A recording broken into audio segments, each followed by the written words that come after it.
I sit in one of the dives on 52nd Street, uncertain and afraid, as the clever hopes expire of a low, dishonest decade. Waves of anger and fear circulate over the bright and darkened lands of the earth, obsessing our private lives. The unmentionable odour of death offends the September night. Accurate scholarship can unearth the whole offence from Luther until now that has driven the culture mad. Find what occurred at Linz, what huge imago made a psychopathic god. I and the public know what all school children learn. Those to whom evil is done do evil in return.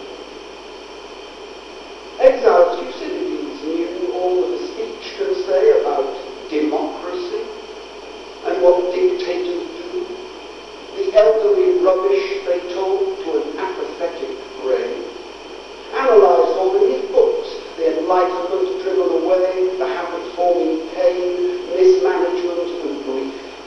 We must suffer them all again. Into this neutral air where blind skyscrapers use their full height to proclaim the strength of collective man, each language pours its vain competitive excuse. But who can live for long in an euphoric dream? Out of the mirror they stare, imperialism's face and the international wrong. Faces along the bar cling to their average day. The lights must never go out, the music must always play. All the conventions conspire to make this fort assume the furniture of home. Lest we should see where we are, lost in a haunted wood. Children afraid of the night, who have never been happy or good. The windiest militant trash important persons shout is not so crude as our wish. What Matt Nijinsky wrote about Diaghilev is true of the normal heart. For the error bred in the bone of each woman and each man craves what it cannot have, not universal love, but to be loved alone. When the crucible dark into the ethical life, the dense commuters come, repeating their morning vow, I will be true to the life, I'll concentrate more on my work. And helpless governors wait to resume their compulsory game. Who can release them now? Who can reach the death?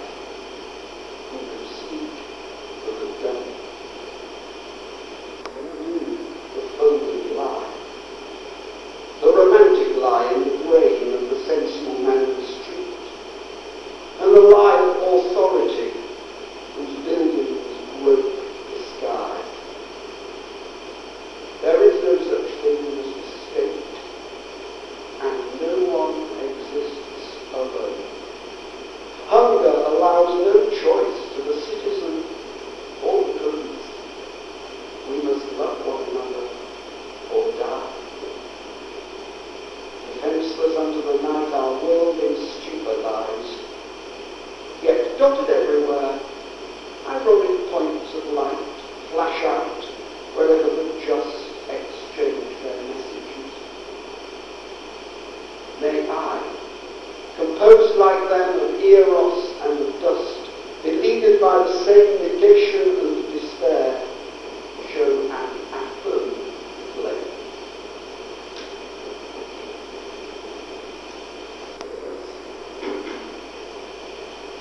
Vergiss mein nicht, forget me not. Everything's gone, and the confidence gone. Returned over the nightmare ground, we found the place again, and found the soldier sprawling in the sun. The frown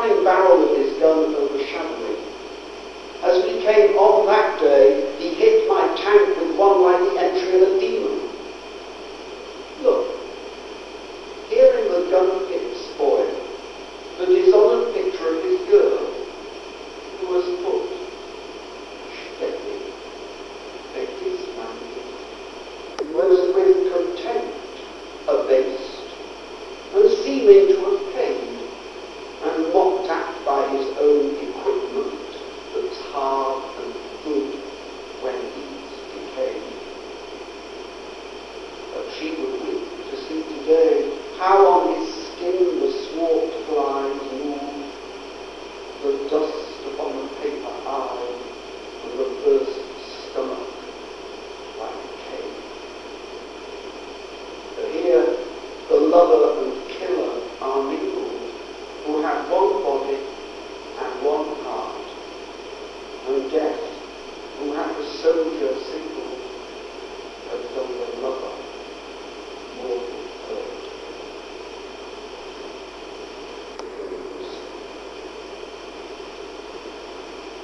How silly that soldier is pointing his gun at me.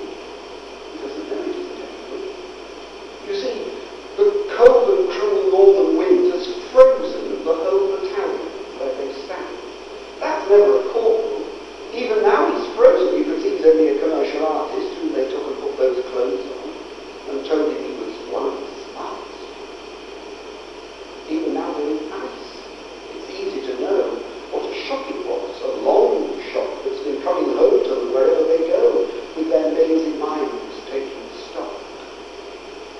Walk along the innocuous parade and touch them if you like, but they're probably staying. Keep out of their line of sight and they won't look.